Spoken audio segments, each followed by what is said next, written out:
मनसेने आता सिडको विरोधात आंदोलनाचा इशारा दिलाय। सिडकोच्या घरांच्या किमती कमी करण्याची मागणी मनसेने केली आहे, तर नवी मुंबईत मनसेकडून आता आंदोलनाची भूमिका पाहायला मिळते।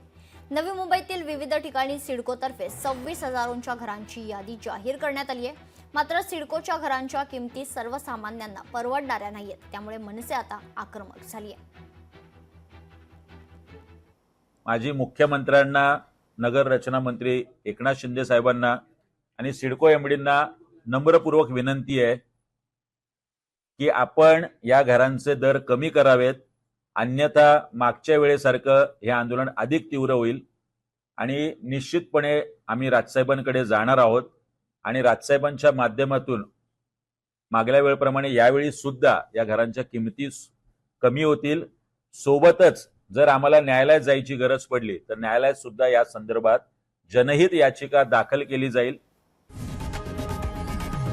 लोकशाही मराठी ऐका, पहा, जागरूक रहा।